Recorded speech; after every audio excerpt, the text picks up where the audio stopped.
Ladies and gentlemen, this is Gamertag Radio. Welcome to Gamertag Radio episode 1501. A lot of episodes, yeah. This is Danny Pena, and thank you for joining, listening, and also watching GTR. Man, shout out to everybody who's been sending us messages about our 1500th episode. Thank you so much for the support. But this episode, we have a special guest, and we're going to be talking about Crimson Desert that we got a chance to play a couple days ago, man. So we have Kevin. Kevin, what's up, man? What's Introduce up? yourself for those that don't know about you. Yeah, it's been I've been around before, but it's been a couple of years now. My name's Kevin Kenson. I am primarily I guess the term's YouTuber. I don't know. Whenever I say it, it feels weird coming out of my mouth. But yeah, I make content on YouTube primarily. You know, I used to be a little more leaning kind of in the hardware side of things, but nowadays I kind of just do whatever I want that's gaming related. So hardware, game reviews, industry news, all that kind of good stuff. I also actually started doing a podcast last year with a buddy of mine, Cameron Hawkins, where we do JRPG specific stuff because that's a genre that we're both just really into. Yeah, we've been seeing a lot more RPGs more than ever, right? It's been a dense, like last year was a really strong one. Really starting, I want to say like 24 on has been really good for the genre. Mm-hmm. What was right now your favorite JRPG right now? Like now? Like right now, like a recent one? Recent ones. Yeah. No remakes. Yeah, no remakes. Even if it's, well, because part of my reaction there, right, is FF7 Rebirth, because it is such a, like, it's a remake, but it's a little more different. Yeah, it's true. But, it's true. But probably Metaphor, like out of the more recent releases. Yeah. That's I good. mean, I really good. like, I love me a turn-based RPG, so. All right. I thought you were going to mention something about like Expedition 33. That's up there too. I do really like Expedition 33. It's true. There's just good stuff. There's just good stuff right now, you know? Yeah, now speaking of RPGs, this is more of an action RPG, I would say. Like I'll put it close to like a Witcher 3 for sure. kind of, right? Something like that. Yeah, Crimson Desert, for those that don't know. Yeah, I think they've actually been trying to distance like the term, like being like, oh, well, this isn't like, yes, there is RPG stuff in this, but like this isn't an RPG. Like this is, an open world action game. Like that's where the real focus is at. But there's absolutely like some RPG elements going on because like you got gear with stats. The skill tree is a little more. Action adventure games have that in general. But yeah, there's absolutely some RPG here. But I think they themselves kind of want to be like, hey, like yeah. It's RPG, but it's not just that. Like, don't go in expecting, maybe a traditional one. Yeah, well, I gotta, shout out to the team for inviting us to get hands on to the game. Now, I have to mention this. I went to the event really early. I got there like I think it was like on the dot 11 a.m. or something, or a little before, like 10:40 in the morning. The event was gonna start at 11, and they were having some technical issues that a lot of us couldn't play at that time. It started a little bit later. But then only a certain amount of PCs were available for hands-on, so people could try out the game. I had to wait until like 3 p.m. in order to play. And then by the time I had to leave, I only got like maybe 2 hours and change. And I feel like it wasn't enough for me to really get it. For sure. Like it's I enjoy the game and everything, but it was just like, it wasn't enough. Like I wanted a more, like you spent a lot of hours playing this game, so yeah. Go ahead. It did 3 hours in that opening bit, which was like just starting a fresh save file and doing the opening. And then there was like a later segment. I want to say I probably spent like 45 minutes on that was fast forwarding further in the game. I will say that like similar to you, there's I enjoyed my time with it, and there's a lot of stuff that I'm excited about for this game, and like I'm very interested in seeing what like hour 40 looks like once you're really in it. But at the same time, there absolutely is a bit of this energy where it's like I played the opening for 3 hours, and I'm still kind of like, okay, I feel like I'm barely scratching the surface of like what this game fully is. Like it's a very pretty good length like onboarding process. I feel like I felt overwhelmed. Do you feel the same way or no? Was it like a me thing maybe? I don't know because I feel like it was a lot going on. I agree with you. I think a large part of it is that one, the control scheme has a lot going on. They kind of step away from like press X to interact for solving all your problems, and instead they have like very specific tools and ways of interacting with the world, and that leads to a lot of different very specific button combinations to do that. Like, I think the best example, I don't know if you hit this point in the beginning part of the demo, but a thing I had, and I know a couple of people I had at the start, is there's like a random early on quest that's like, hey, clean this guy's chip.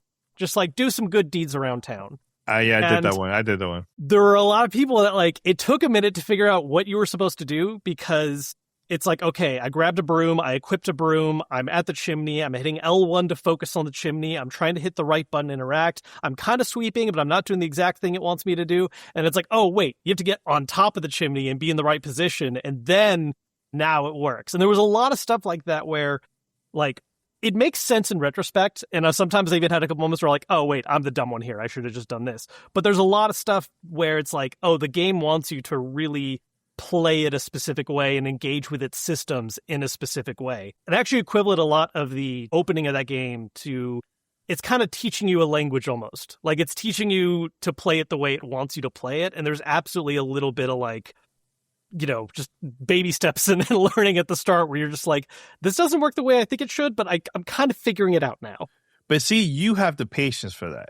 I feel like a lot of people are not going to have patience with that. I personally going to take my time. Like, I want to learn more about the game. Right. And I enjoyed it. I see the potential. Like, I see it. Yeah. I just felt like the amount of time that I played wasn't enough for me. So that's why I'm like excited to actually play at home. Don't get distracted. Just focus on the game, controls, and learn a little bit more about the story, you know, more once I start playing it. But yeah, like, I think there's going to be a lot of people that are probably not going to have no patience and they're like, I'm done. Like, it's similar to like other games, like the Marathon, for example. Yeah. That one, I played it for a lot of hours. It took me a while for me to actually get the game. So I think there's a lot of people that are saying like, oh, I'm done with this game and moved on, you know? So do you think there's going to be a lot like that in your opinion, where they just not going to have the patience? Because I think, look, any RPG games or any games like that, open world, it takes time for you to learn the process, learn a lot of things about the game, and learn more about the world too, right? Yeah, absolutely. And I agree with you. I think there's going to be people who get filtered a bit by like this whole opening onboarding part of the game. Because really, like, a big feeling I left with it was that, like, again, I had these stumbles, I had these moments where I'm like, oh, I'm trying to learn a lot right now. And I got to do that later segment, and it's like, oh, now that I have a better idea of how to control the game, I know the tools I'm working with, there is some really cool stuff that's happening in these later parts, and I could see the potential where once the systems fully open up. But this is absolutely one of those games where it's going to be like, hey, man, hour 30 is when this gets incredible. You know what I mean? Like, you're going to have some opening, there's some learning going on for a bit that definitely I think is going to get some people to kind of be like, I don't know. And I want to know how it is, how different it's going to look from like hour 30 to hour 60. How's that going to look too? Because there's going to be a lot more stuff that you're going to open up and things you're going to do, new quests, everything too, right? So yeah, I'm excited. I also feel like there's a lot going on in this game that I'm going to get distracted easily to go to like different places and not focus on the story. Do you feel like that too when you were trying out for like the first couple hours where you were like, let me go over here. What is this? Or you were just focused on the tutorial part of the mostly focused on the tutorial only because pretty consistently for like the first couple quests, it was like, hey, by doing this thing, you've now unlocked like this ability or you got the thing to do this. And so I'm the kind of person where I'm like, oh, I don't want to like go full explore mode until I have like all the tools. You know, like if you're going to give me a way to like climb shit easier, like that's I might want to grab that then before trying to climb everything I see. And so that was something where I did lean into main quest. I did get sidetracked a little bit during my time. Like there's tons of mini games. Like they introduce you immediately to just doing like an arm wrestling game, but then there was rock paper scissors with like the local kids. There were all these different little interactable bits I saw on the map that I didn't have time to go check out right away. I did a couple side things. Did you do the bounty? There was like an early on bounty quest. No, I didn't. No, I didn't do that. That. What was that about? So there's basically like you read the little wanted notice and it's like, oh, this is the guy you want to be on the lookout for. You get kind of a general idea of where he's supposed to be and you know what he looks like. And so when you see him, it's the first bounty. So I think they hold your hand a little heavier on it because it's like, you know, down the street, like not even, it's in the same town, like right away that you find him. You tackle him and then it's like you have to like drag him and bring him over to the whatever the term is, like the jail basically, to turn him in and get your reward for it. And then that opens up where it's like, okay, here's like other bounties you can now accept, which I didn't get the chance to go out and pursue those just because I was trying to get other stuff done. But that's absolutely one aspect I could see. Like, that's just one example of like the side stuff. I will say, on that matter of like side things and getting distracted, one thing I was very surprised about with our time with this game is that, you know, I think a lot of people have been trying to figure out what the best comparison is for this as far as like, what is it like to other games? And one of the things that threw me off is that I was really expecting there to be kind of a moment where it's like, hey, like you did the tutorial, you've learned stuff, go. Just like, we're going to drop you somewhere, figure it out. And there's a moment that's kind of like that where you finish the first really big tutorial and you do like a fall down to the earth kind of moment and you land near the big main city. And then I'm like, cool, like now I can just kind of do what I want, right? And then I get a main quest update that's like, hey, by the way, go back to town and talk to this guy. And I'm like, all right, there's still a main, there's still, okay, you want me to go do these other things still. Like, I kind of wanted like just a push moment to just like go do what you want. And it's still there because you ultimately can. But I'm also the kind of person where when I get this main quest update with a big old exclamation part, I'm like, I want to go, I just got to get rid of that. I want to do that. Let's just get that over with. Yeah, there was one part where I was just like lost. I didn't know what to do. So there was one where I think it was this was part of the tutorial. I got a key and it said to unlock some door. Right. But the thing is, it was like a door at a castle, right? But there were so many doors that I didn't know where to go, or I'm trying to think if there was anything telling me to go to that door. I don't remember seeing it. So it was really hard. There wasn't, right? So no, yeah. I'm not gonna lie, I was a little bit frustrated, you know, but I think after that I was okay. It was just that part, like where I'm gonna go. But I noticed that a lot of you guys figured it out. I don't know if somebody found it by mistake and told other people or what. Like, how do you find out? How do you figure out the solution to that?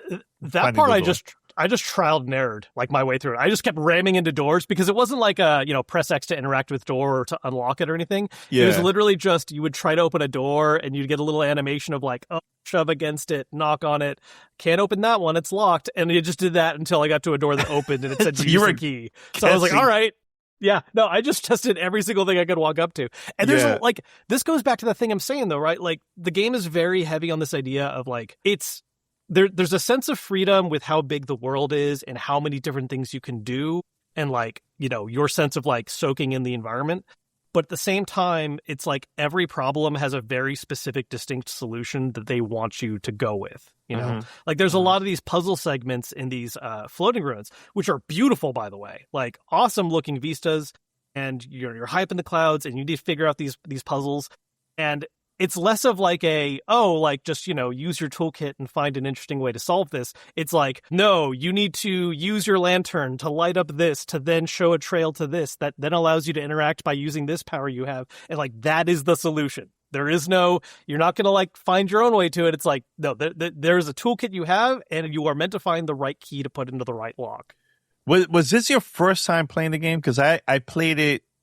I played a demo. What was it? I think it was like maybe 2 years ago or so at the Game Awards. They had like a little, they had a room there at the JW where you go, get to play the game. And I really enjoyed it. But at that demo, it was only bosses. It wasn't like open world or anything like that. Have you got the chance to try it out? Yeah, or no? So I didn't do that demo. I think that was like the first demo they started having people go to because I've heard a couple people mention that one. Yeah. I did a demo at PAX West last year. That was like a specific quest. Like it started off with me in free roam, but it was basically like, hey, guided, like, hey, go talk to that guy to like start this quest and then you'll do stuff. And so I played through a whole specific section where we were like sieging a castle and then I fought a boss at the end of that. And it showcased a lot of like the interesting systems, but because it was it was a more guided kind of tour and experience, not just a like start playing and figure it out for yourself kind of thing. And that kind of comes back to it, right? Like when I played that demo, I was like, cool, I can see a lot of the greatness here, but I'm also like, how does all of this actually kind of come together in the moment-to-moment gameplay? And now that I've played it for like 4 hours, I kind of still feel that way because really, you still do. Much. Okay, and why is that? So much. There's so much. That's why. I think that's a large part of it. Yeah, there's so much because, like as we mentioned, right? It's like I mainlined like looking at the quest, but you know, especially talking with people there or just seeing some of the other options. It's like, oh, you know, I didn't go check out this area to see what that's about. I didn't engage with this particular type of quest. I know one thing I missed out on that is cool. and I'm glad I know about it in retrospect now, but I misunderstood the skill menu, because a lot of the skills would have things like, like you have to do this in the story. And then it says in little text, like, or just like spend a skill point right now. Because there's a lot of abilities that you can just learn by seeing them happen like in game, which is a cool idea. But you can also just skip ahead and learn it early if you want. And so I didn't engage with a lot of those because I was like, oh, I haven't like unlocked it yet. And then I was seeing other people playing, like, wait, where are you doing these like lariats and clotheslines and stuff? Like, where did you learn that? And they're like, oh, I just opened up the skill menu. I was like, That's interesting. Read that wrong. Yeah, that's interesting. I'm telling you, like, I really want to take my time with this for sure. Yeah. Now, and to tell everybody who's watching or listening to this, we only got to play the PC version. There was no console versions at all. So hopefully we'll get to see the console versions later in the future, I guess, at launch. We'll see. I'm getting the PC version for sure. But it looked good, man. Like, graphically, it looked great. It was very, very smooth. My set was good. And also I had the ultra-wide screen on that one. Mm-hmm. Was it yours set up like that? Because I noticed there was some people that had it normal and others had it ultra-wide. For me, it was ultra-wide. It was ultra-wide by default, and then there were some people, and honestly, I should have had this thought as well, but I was too ready to just dive right in. Some people changed it to 16:9 because we were able to record a gameplay, and people that are uploading 16:9 videos were like, hey, wait a second. Wait a second. Yeah, you're right. I want to put this up in 16:9. Yeah, so that was... Yeah, I have a bunch of 21:9 gameplay, so I'm going to make myself a 21:9 video, turns out. Oh, my God. Oh, that's going to be interesting on that. But also we're going to get, hopefully we get B-roll from the team and everything like that. Anything else, Kevin? Anything else? Do you think that this game is going to get, some good feedback from the community? I personally think that there's a crowd that are going to love this type of game, because they just love open world. They love the amount of hours to play and discovering new things and everything. For me, as I'm one of those, right? But I also love short games, So, how about you? You like RPG games and open worlds and stuff like that. So, do you feel the same? I'm kind of on the same page overall. Like, again, like my main feeling leaving this demo, right, was that like I had some of my frustrations with the early bits, and there's absolutely this aspect of like, you got to learn to play the game on its own terms and learn all these freaking systems. But also, with the little bits I got to see the end. One thing I didn't get to do that I saw a couple people try at like the very end of the day was they were able to like summon the dragon to ride around and like fly on the map. Yeah. And it's like, see, I see these things and I know the potential of like what late game can look like. And that has me legitimately like super excited, and I still have fun with the early bits, but so much of the early bits are like, okay, like I'm working my way towards being able to do all this cool other stuff that I know this game's gonna have in there. And so like, yeah, I think at least based on the segments being able to play, I feel like there's a very good game like at the core here. It's going to get a strong audience, but I do have this like hesitation a little bit with the idea of, like we were saying earlier, like, are people going to get filtered out? Like, are people just not going to have the patience for it? Or, at what hour point does the game really truly feel like you've gotten a grasp of everything? And is that early enough for most people to be willing to like stick by it? Do you think it was a mistake for us to see the beginning of the game, or do you think it would have been a better thing for the team to show us later in the game, so for us to like actually see what's next after the early stages of the game? I think getting both is good because, it depends on what your definition of is good for them. But like, I think that's a good informative like take to have, is like knowing that the start is going to be that way. And I think having that expectation going in is better than just being like, oh man, I'm going to go into this open world game where I can do whatever I want, like minute one. It's like, kind of. I think setting that expectation is important. And also, like, I realize this ended up not being your experience, but again, I did get to do like a later part of the game. And that's also because I was one of the people that was just able to sit at a station like right away. And so I think that was their intent for everyone at the event, was to have those two ends of the spectrum to be able to work with and go off of. And just sadly, due to technical difficulties, it ended up not working out that way. Yeah. But overall, it was cool. It was great to see everyone there. I haven't seen it in a very long time, and it was interesting seeing people's reaction playing it. There was people next to me that were just like exciting, screaming, laughing, cracking up. I think one was trying to feed a dog as one of the quests. Did you did that quest? I didn't do that quest, but I did. I think I overheard the same person. Oh, you said, we were like near. Yeah, we were like near and stuff. Yeah, but she was just like, no, I have to feed the dog. I'm like, okay, do your thing. Cool. Right? It's okay. It's all good. Yeah. And that's the thing is that there's go just ahead. so much in the game, right? Yeah, like I just it's a feel lot. like there's so many different little interactables and so many different things that can come up where, again, like we had 3-ish hours and I'm hearing people talk about doing stuff that I was like, I didn't even realize I could interact with that way or like do that. I think that's going to be the best part about the game, where our friends are probably going to discover stuff that we haven't, and we're going to be exchanging. Hey, you got to do it like this. I think there's going to be a lot of conversations like that for this game for sure. Well, Kevin, anything else? Kevin, anything else? And also, what's next for you? Jeez, stuff. Anything else for the game? I think we covered all the main stuff as far as like just again scope of it, learning process, potential really cool like late game. When you get there. But yeah, like there's just so much for that initial learning curve. And as for me, I'm just, making regular content right now is my main goal. I've got a couple upcoming things I'm excited about, a couple embargo things I can't talk about just yet, but yeah, just cover more games and excited to keep the content flowing. Your channel, you were like to me the Nintendo Go guy. Like every time there's like a new stuff for like Switch 2. I always check out your channel, so you always have like some good information about accessories and games and all kinds of stuff. Yep. Now, my question I got to ask you, man, like your thoughts about Nintendo Switch now has been the first year just passed, and what do you think of 2026 for the console? I feel like they're still figuring out the last like couple months here. Now, I don't know if we're going to be getting another traditional first party direct before we hit that summertime window or not. Because there's a couple games where I'm like, I feel like they should come out before the 1-year anniversary, but maybe not. Like Fire Emblem is a big one that I'm into, and that's usually kind of like a spring, early summer release. But obviously we had a partner direct for that first big direct this year, and then it's like, oh, so what's going on with all these games then? Overall, I know some people have some hangups with some general direction with stuff with the system. A lot of it, I think, ultimately boils down to they're waiting for like a Breath of the Wild, because that was such a big part of the Switch's success, was having that, like, that's the game. And that's not to say the Switch 2 has not had some great games. I mean, Donkey Kong Bonanza is fantastic. But it is not that same degree of, like, breakout kind of hit. So, like, I think there's a lot of people just kind of waiting for that particular title. And what's honestly really rough is just the timing of it, not because of, like, Nintendo itself, but just gaming tech in general. Like, this is not a particularly fun time for hardware, especially if you're looking into like building your own PC stuff, but it's gone into the console market as well because like these systems are getting more expensive, games are getting more expensive. It's leading to other decisions that some people aren't big on. Like, I know this doesn't affect everyone, but I am one of the people that likes to complain about game key cards. Oh yeah. And like, I get why they exist. Like, I understand the economics of why that's an option, why so many devs go for it.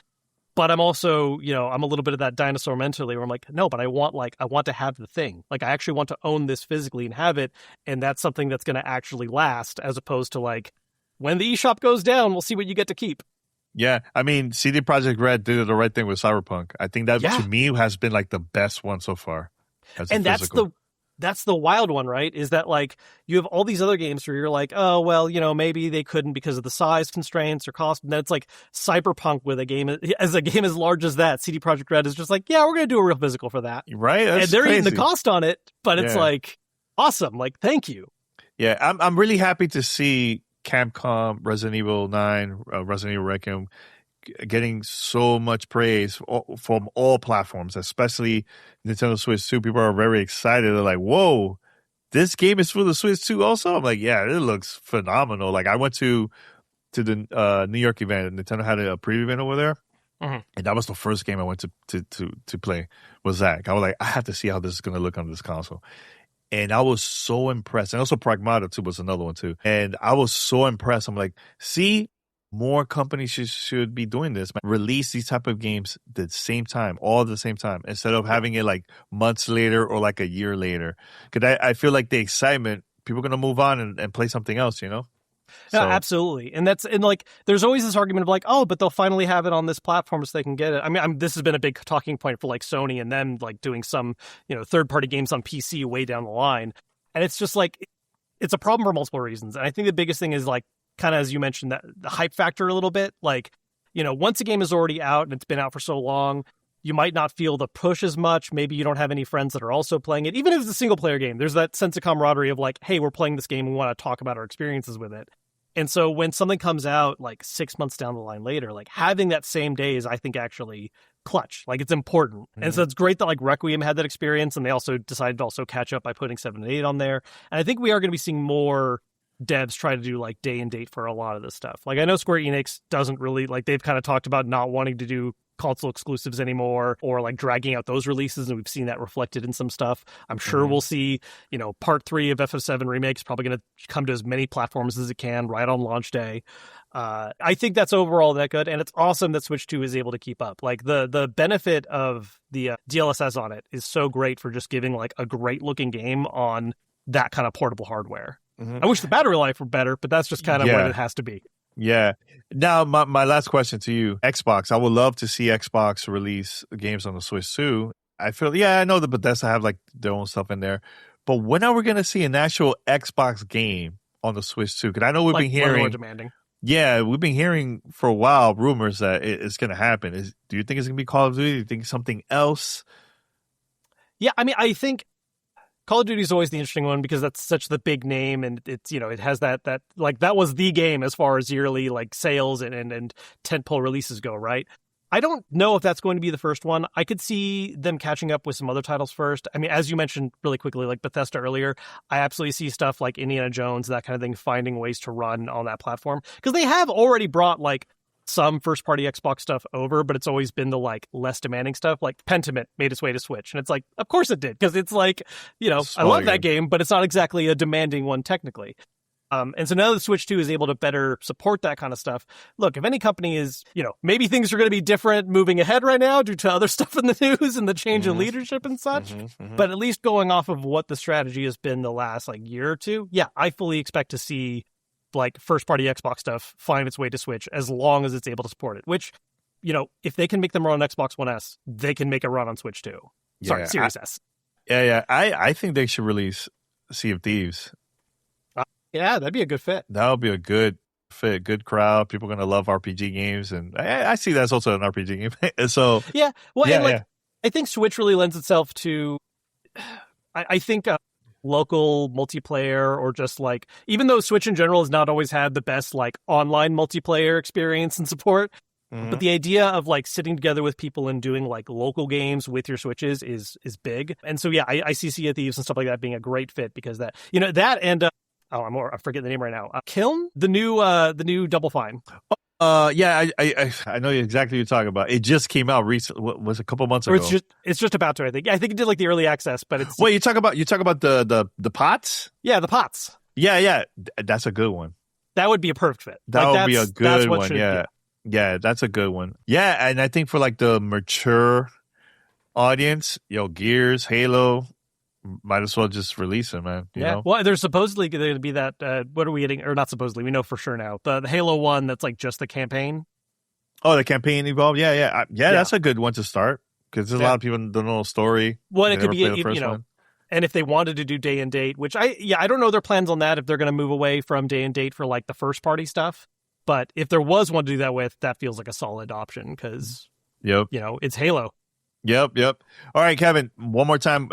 Promote your podcast and also YouTube channel. People can check it out. I highly recommend it. I feel like your production is top notch. Thank you so much. Thank you. Yeah. So YouTube, you can find me just under my name, Kevin Kenson. I don't have any kind of flashy fun title there, but that's really where most of my stuff is. And then if you're a fan of JRPGs, I do have a podcast I do as well.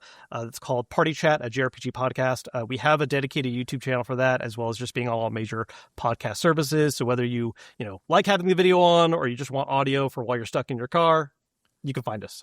Awesome. All right. Thanks a lot, Kevin. Thank you for having me. No problem. All right.